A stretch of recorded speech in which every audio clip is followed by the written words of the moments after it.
I need to think about this for a second because I almost missed it. My daughter called me selfish. She said it standing in my own kitchen in the house I bought with my husband 31 years ago, in the house where I raised her, where I taught her to make biscuits on Sunday mornings and helped her with her homework at that same kitchen table she was now leaning against like she owned it. She said I was selfish, and she said it without blinking. I didn't cry. I didn't yell. I just looked at her and thought, she has no idea what's coming. But I'm getting ahead of myself. Let me go back to the beginning, to the phone call 7 years ago that started all of this. My name is Patricia. I'm 68 years old. I live in Asheville, North Carolina, and I have one daughter. Her name is Renee. She was born when I was 31, 2 weeks early, in a snowstorm that knocked out the power on our street for 4 days. My husband Gerald drove me to the hospital in a borrowed truck because our car wouldn't start. He held my hand through 12 hours of labor and cried when she came out, big, ugly tears running down his face, and I thought, this man right here. Whatever else happens in this life, I have this. Gerald died 6 years before any of this. Pancreatic cancer, 11 weeks from diagnosis to the end. He was 61 years old and he had plans. A trip to see the Grand Canyon, a fishing cabin he wanted to rent in Montana. Things we kept saying we'd do next summer. There is no next summer with pancreatic cancer. You get 11 weeks if you're lucky, and then you get a funeral in October with yellow leaves blowing across the cemetery. And then you go home to a house that is suddenly very quiet. Renee drove down from Columbus for the funeral. Her husband, my son-in-law Derek, came too. They stayed 3 days, helped me sort through some of Gerald's things, and then they drove back home. I understood. They had jobs. They had a life. I told myself I was fine. I was not fine, but I managed. I kept the house, paid off the mortgage with Gerald's life insurance. The house was mine, free and clear, no liens, no loans, nothing. 4 bedrooms, 2.5 baths, a back porch that looked out over the Blue Ridge Mountains on a clear day. My neighbor Dorothy used to say I had the best view in Buncombe County. I believed her. I planted tomatoes every spring. I joined a book club at the library. I visited Gerald's grave on his birthday and on our anniversary, and sometimes on random Tuesdays when I just needed to talk to somebody who understood me. I was 62 years old and I was figuring out how to be a widow, and some days I did it better than others. Then Renee called. It was a Thursday evening in April.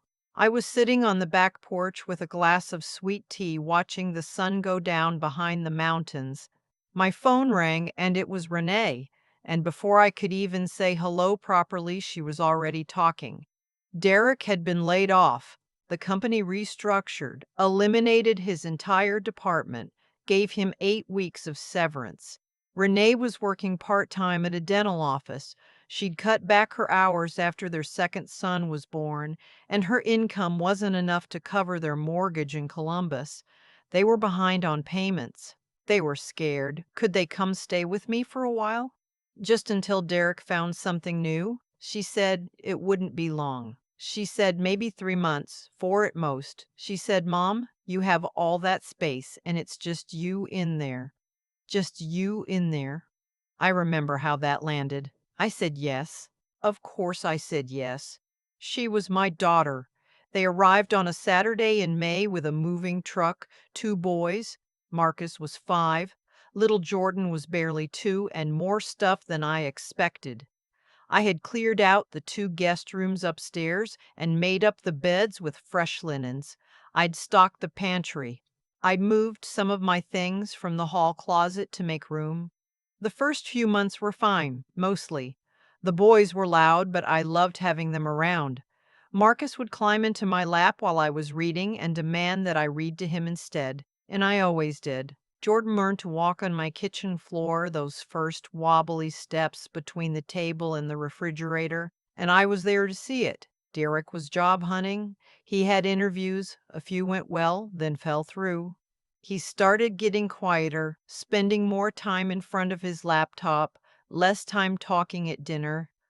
I understood that kind of disappointment. I didn't push.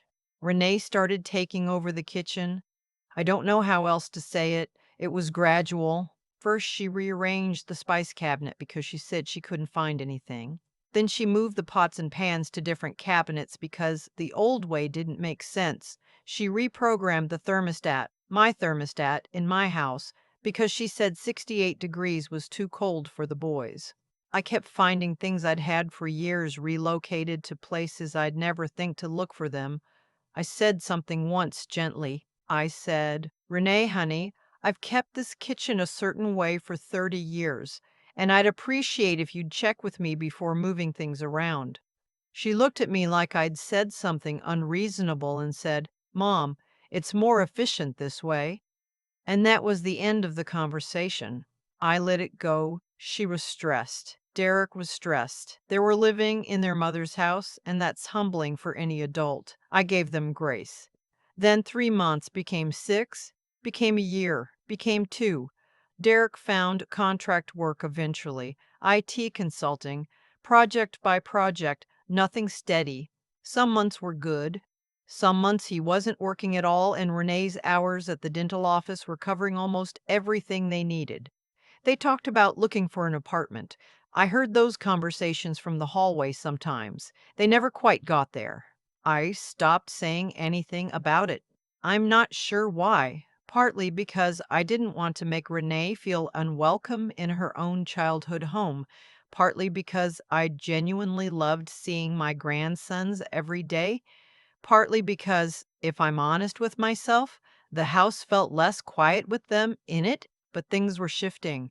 Little things, then bigger things.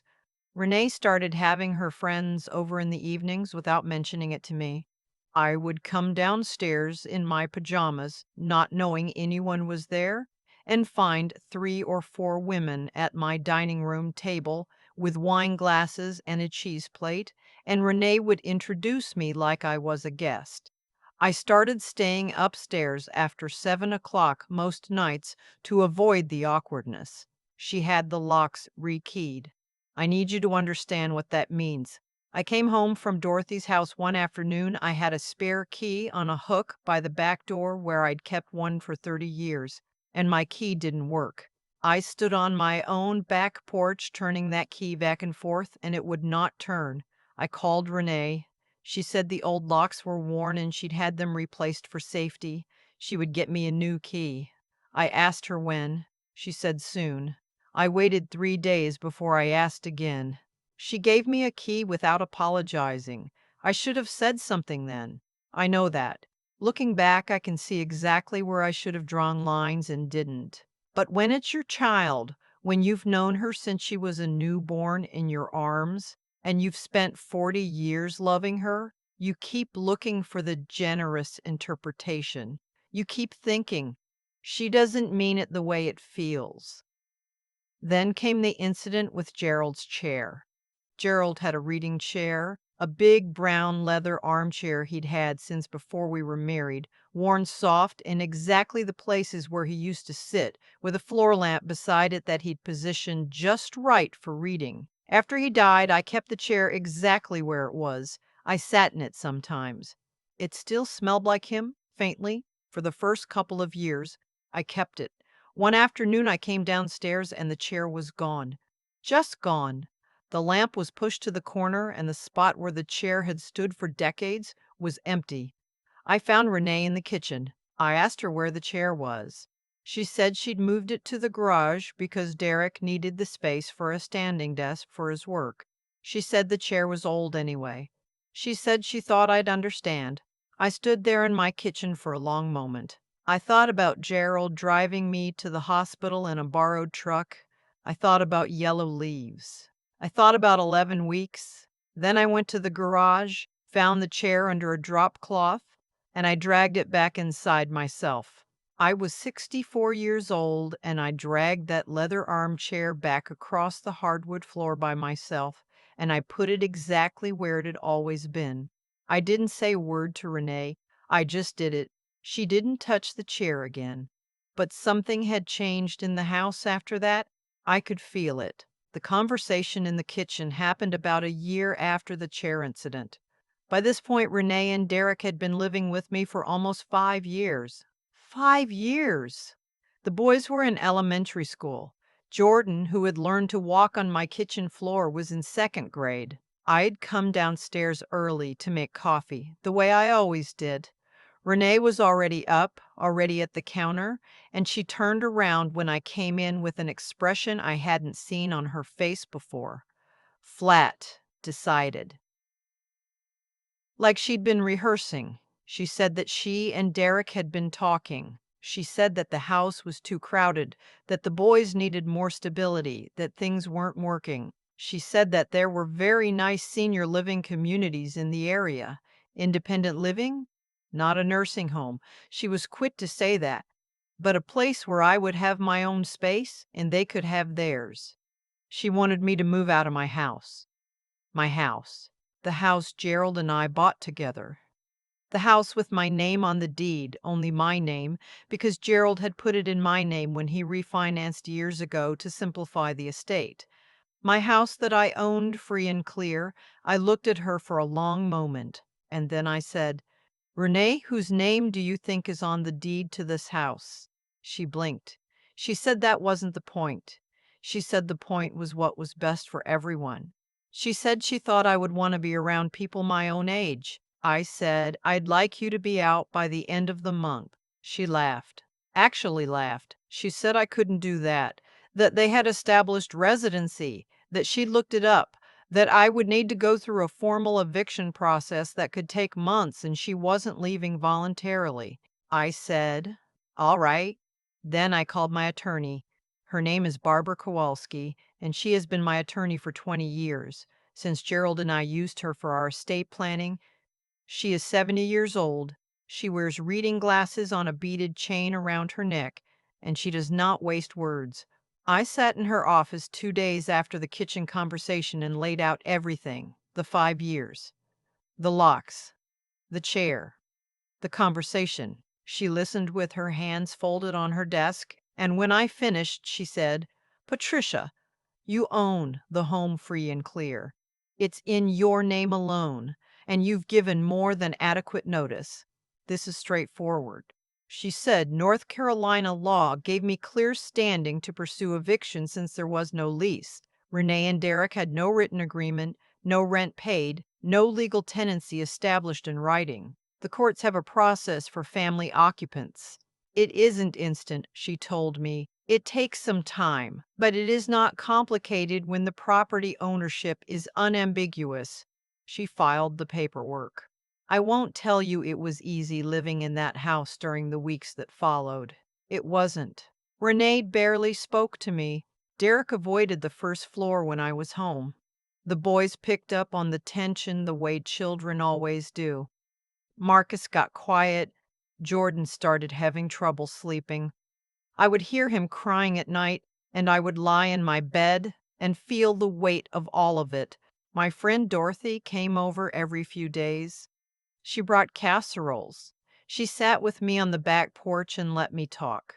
She'd known Gerald since before we moved to Asheville, and she understood, without me having to explain too much, what the house meant. She said, "You're doing the right thing." I needed to hear that more often than I'd like to admit.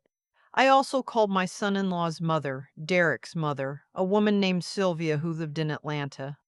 Sylvia and I had always gotten along. I called her not to complain, but because I thought she deserved to know what was happening, and because I thought maybe she could help her son understand what he and Renee were asking of me. Sylvia called me back 2 days later. She said she'd had a long talk with Derek. She said she was sorry. She said she hadn't known how long things had gone on or how far it had gone, and that she was ashamed. She wired Derek $5,000 and told him to find an apartment. I don't know exactly what she said to him, but Derek came to find me that same evening. He sat down at the kitchen table, the same table where his wife had told me to move to a senior living facility, and he looked at his hands for a while. Then he said, "Patricia, I'm sorry for all of it. The chair was wrong. The locks were wrong. You've been generous to us for years, and we didn't treat you right." He said it clearly, and he meant it. I could tell he meant it. I said, "Derek, I appreciate that." And I did. He and Renee started seriously looking for a place the next week. They were out by the first of the following month. Moving day was a Saturday. I stayed upstairs most of the morning. At one point, Marcus knocked on my bedroom door and came in and hugged me around the waist without saying anything. He was 9 years old, and he understood more than he should have had to.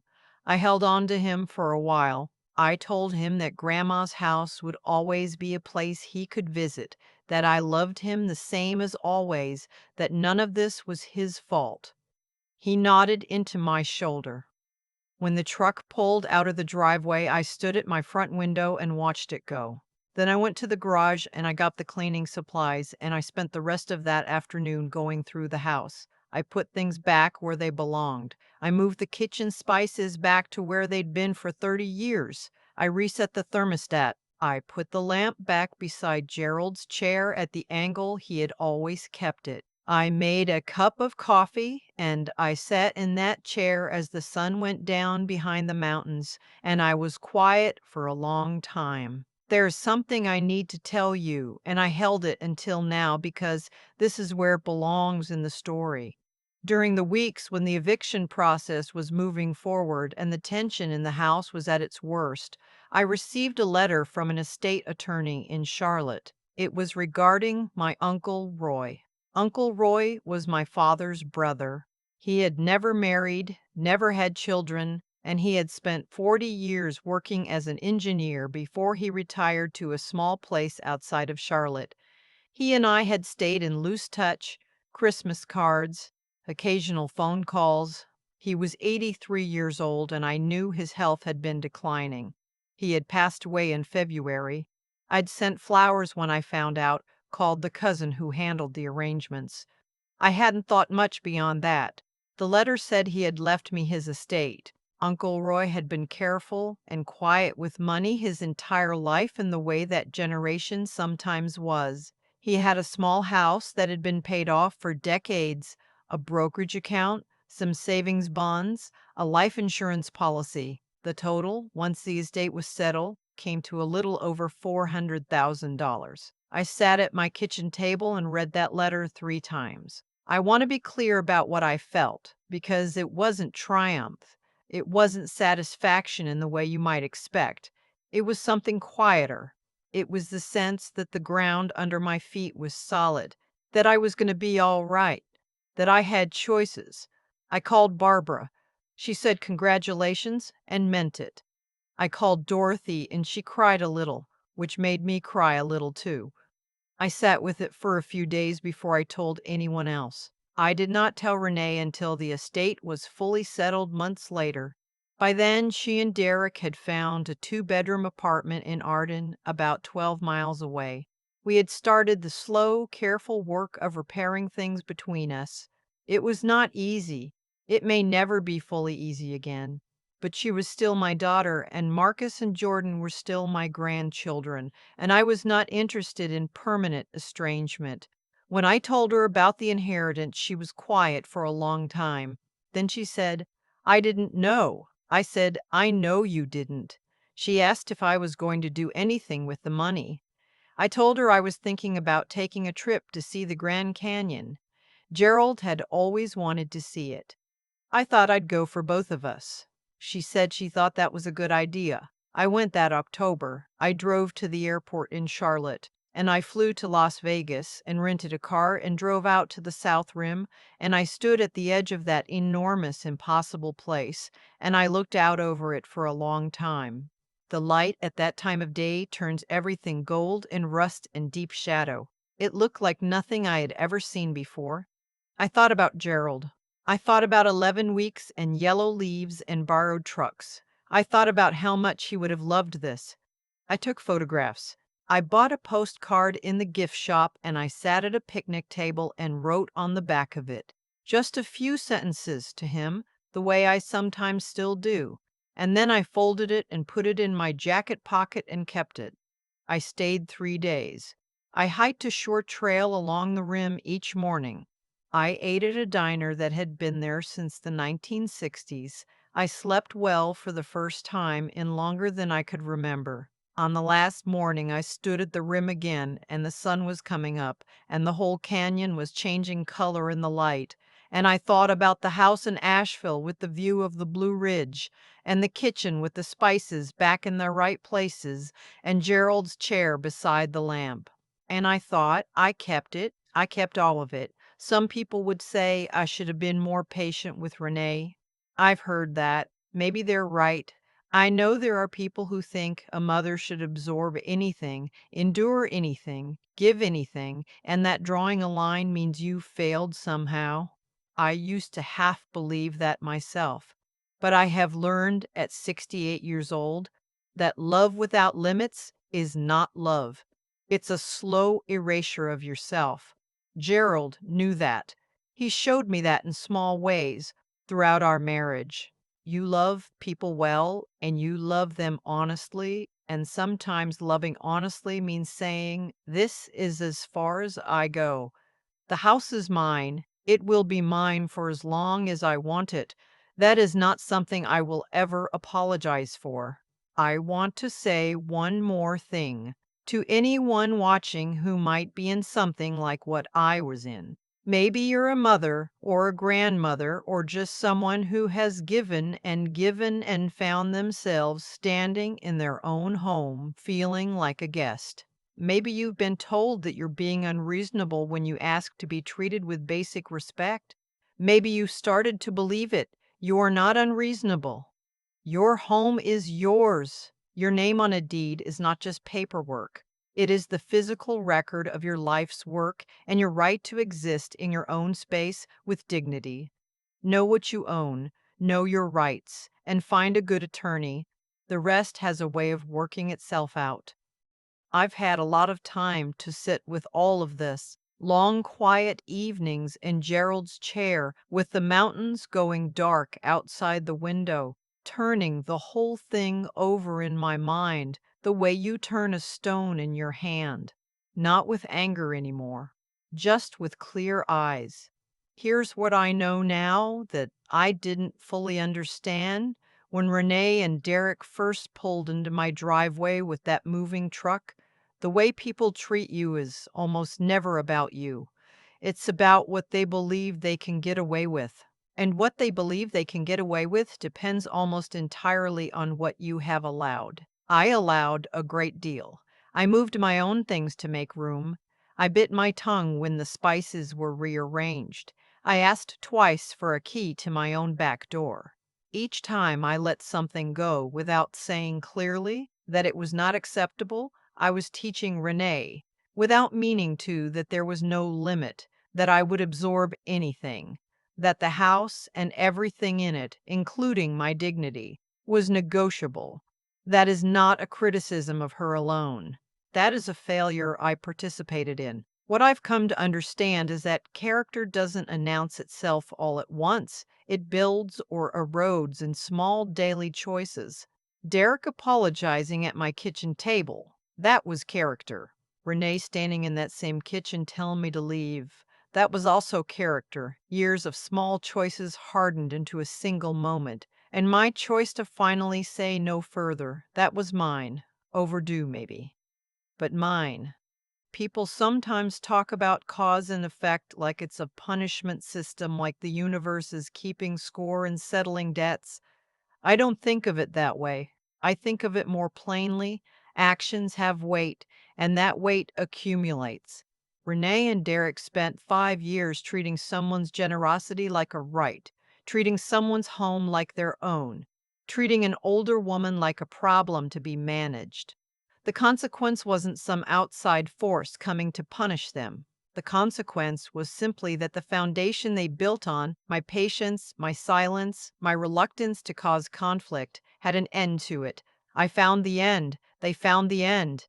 That is all. What I want anyone to take from Patricia's story, from my story, is not that you should harden yourself against the people you love. That's not it. I still love my daughter. I have Marcus and Jordan in my life, and I am not willing to throw that away. The repair between Renee and me is slow, and it is honest, and some days it is painful, but it is real. What I want you to take is this: knowing what you own is not greed. Knowing your rights is not cruelty. Standing in your own home and saying, "This is mine and I will not be moved from it," is not selfishness. It is the most basic form of self respect. And without it, love becomes a slow process of disappearing. I went to the Grand Canyon that October. I stood at the rim at sunrise and the light came up over everything, and I thought about Gerald, and I thought about the borrowed truck, and I thought about all the years, and I was grateful. Not for the inheritance, not for winning, not for any of it in the way people might expect. I was grateful that I had held on long enough to find out who I was when I stopped apologizing for taking up space. That's the thing I keep coming back to. You can love people generously and still know where you end and they begin. Those two things are not in conflict. In fact, I think that's the only way love lasts. When both people know that the kindness being offered is a choice, freely made, not an obligation being extracted. I'm 68 years old. I kept my house. I kept myself. That's enough.